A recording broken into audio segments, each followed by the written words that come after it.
Here we go, the Subjective Professor Podcast, episode 17. And in this episode, we're going to talk about the Communist Manifesto by Karl Marx. And we're doing it primarily because I have mentioned Marx, socialism, and the manifesto several times already. And when I teach it at school, I have some students say that I didn't teach it correctly, whatever that might be. But it turns out that most of the criticism and critique that students have of the way that I teach the manifesto is because they've never read it. So most people who say that they are Marxists or socialists have never really read the manifesto. And so to understand it better, we should probably go over it. This should help you understand that the free market is not as bad as a lot of people want to believe it is, especially when you look at the actual critique that Marx has made against capitalism or the free market. I won't go into Karl Marx's life, although if you do have an opportunity, you should really check it out. It's kind of interesting, kind of maybe ironic that he writes what he does given his family history and some of the things that basically even how he financed the writing of the manifesto. So anyway, that's for another time for someone else to do. But he lived in the 1800s, born in 1818, died in 1883. And jumping into chapter 1. Oh, by the way, where I'm using the international publishers version, it's the pamphlet that is often assigned in colleges when they are asked to read the manifesto. So I'm using that version, and the page numbers that I'm going to use is from that, but you can kind of guesstimate what page it might be in your version because chapter 1,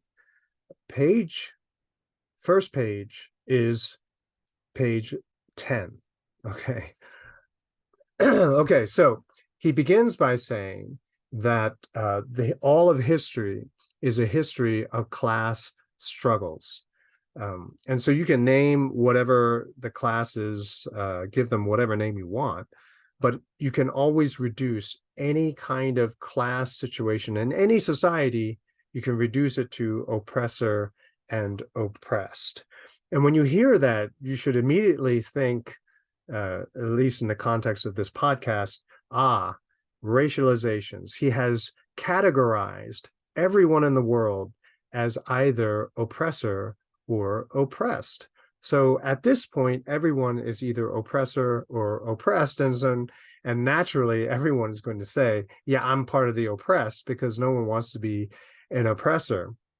He later goes on and further renames these two large groups of people as bourgeoisie and proletariat. You may have heard these terms before, but anytime you hear someone use any of the terms that we're going to be talking about or using in this summary of Communist Manifesto, realize that they probably are influenced by Marx, and you should probably take a very hard look at the ideas that they are using.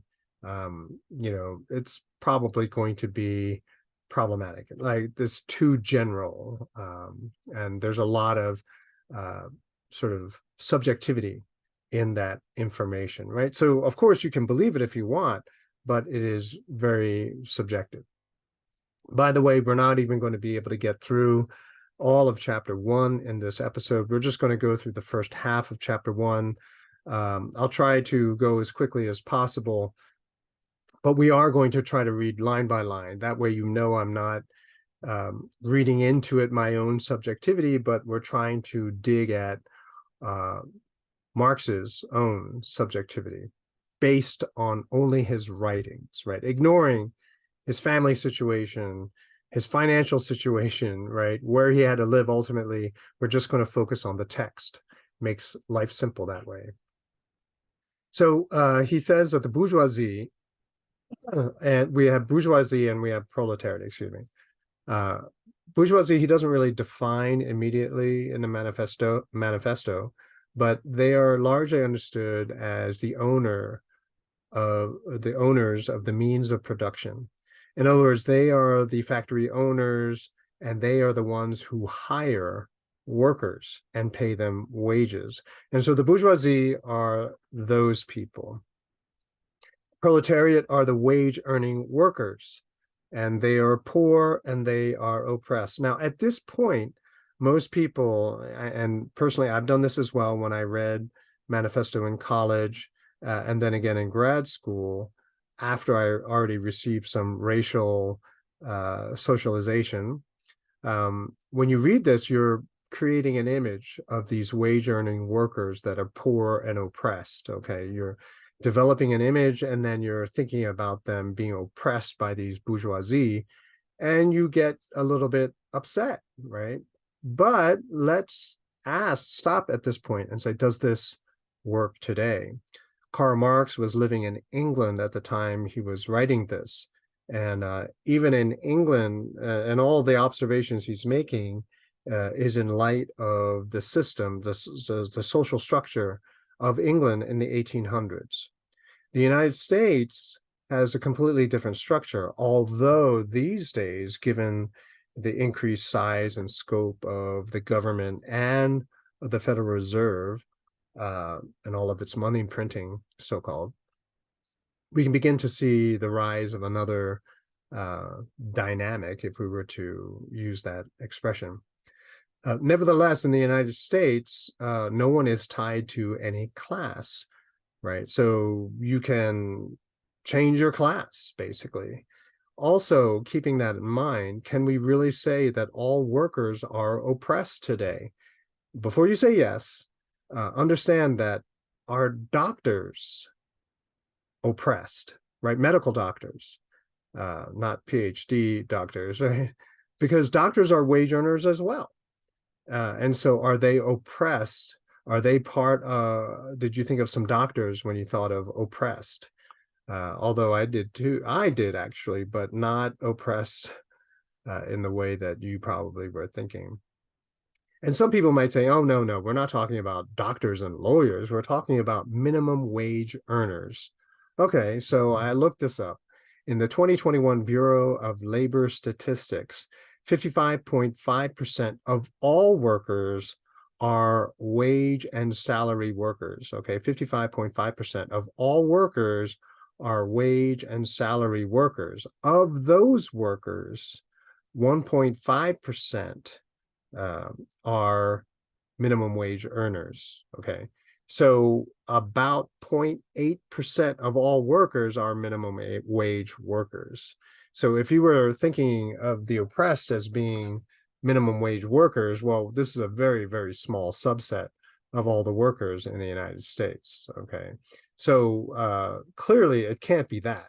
So we are thinking in terms of wage earners. That's basically how most people understand it today. So professors are oppressed, SEPTA bus drivers are oppressed, SEPTA bus drivers who make 50% more than I make, even though they only need a college diploma, high school diploma in order to be a bus driver, right? They are making a lot of money, but they are oppressed, right? And someone like me, who may be a worker, doesn't see the oppression, right?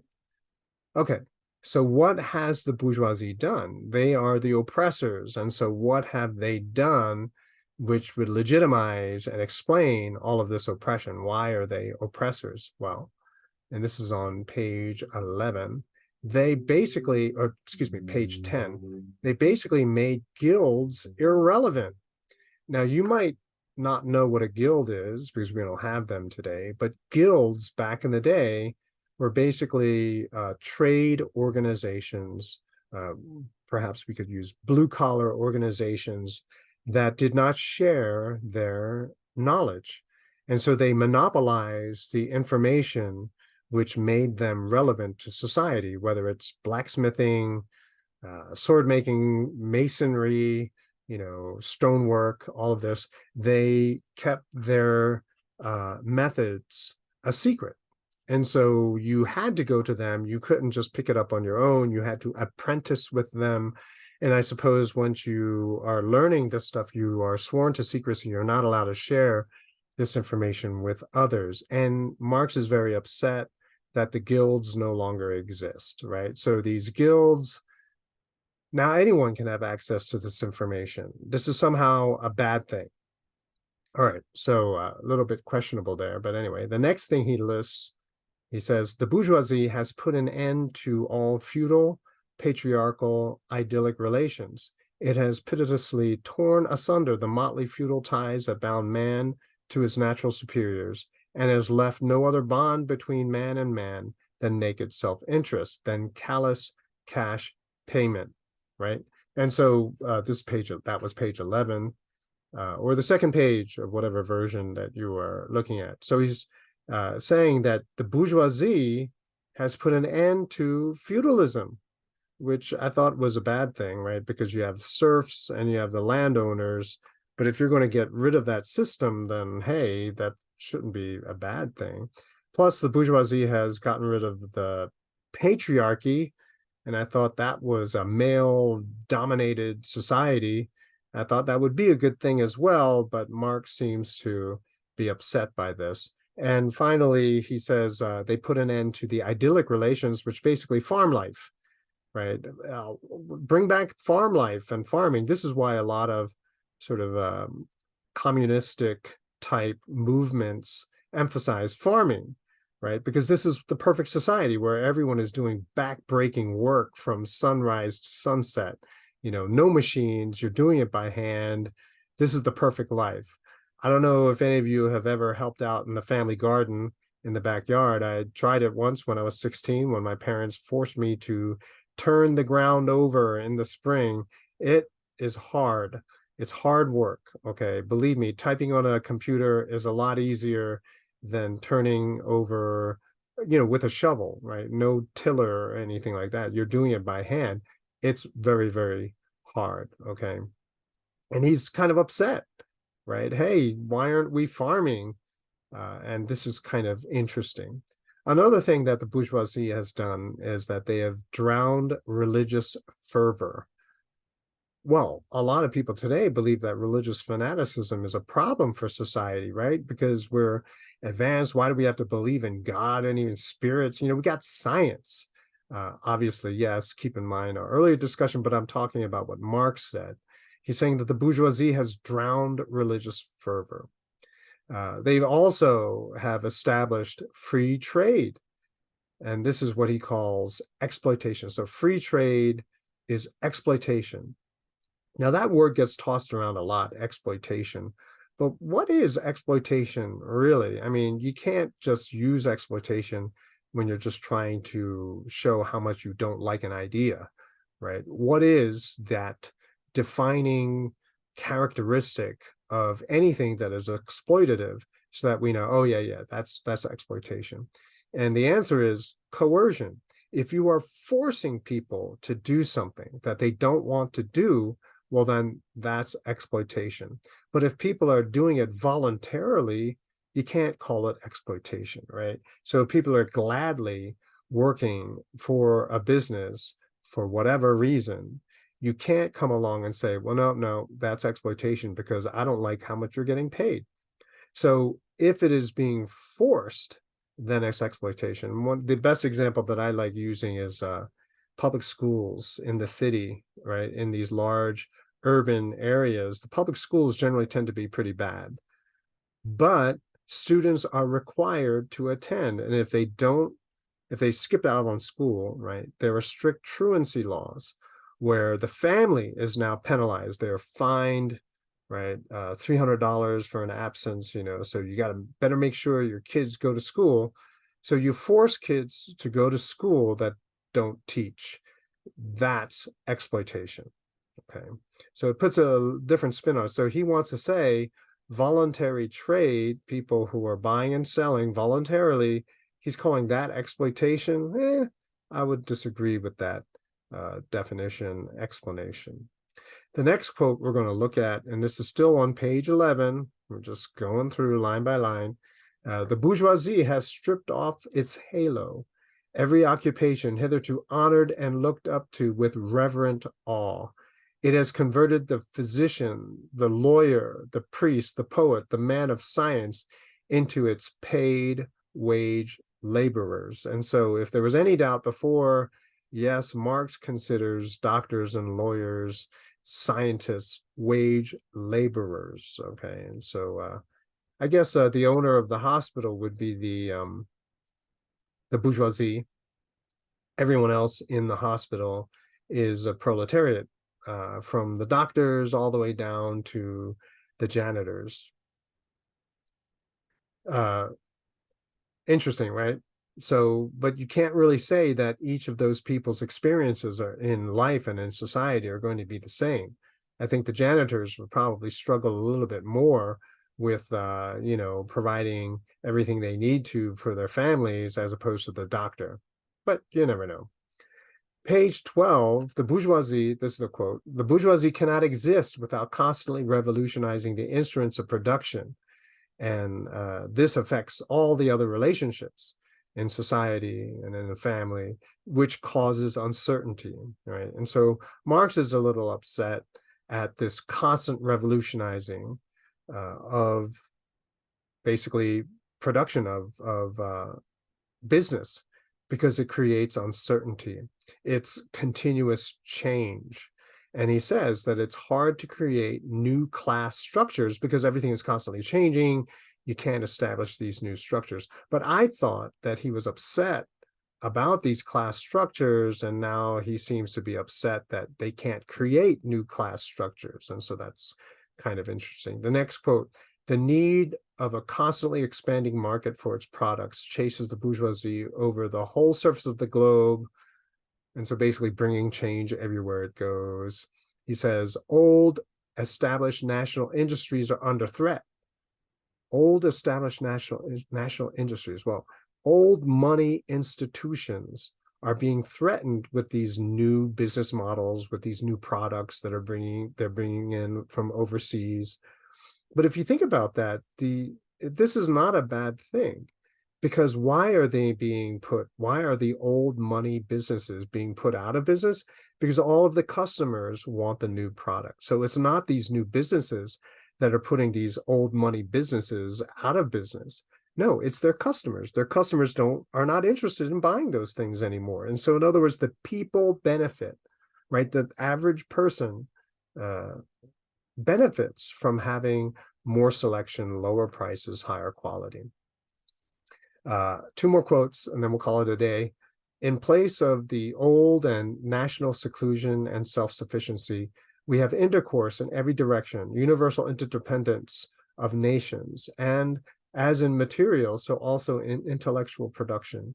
The intellectual creations of individual nations become common property. National one-sidedness and narrow-mindedness become more and more impossible. And from the numerous national and local literatures, there arises a world literature. And this seems bothersome to Marx, right? To have countries depending more and more on each other, sharing knowledge, sharing information, doing business together. This really upsets him. And then on page 13, the bourgeoisie, by the rapid improvement of all instruments of production, by the immensely facilitated means of communication, draws all nations, even the most barbarian, into civilization. The cheap prices of its commodities are the heavy artillery by which it batters down all Chinese walls, with which it forces the barbarians' intensely obstinate hatred of foreigners to capitulate. Now, if you were to read that, word by word, it's amazing.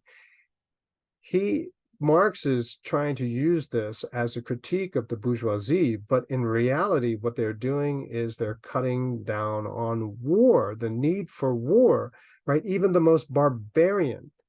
Now you're going to trade with them. And why would they do that? Because of how low cost all of these products are. I mean, how great is that instead of engaging in the most expensive human activity, which is killing, war, destruction, instead of doing that, we're offering to sell things to people at an even lower price than they are used to. How is this a bad thing? I don't know, but to Marx, it is extremely bad. We'll end here, and we'll pick it up in the next episode.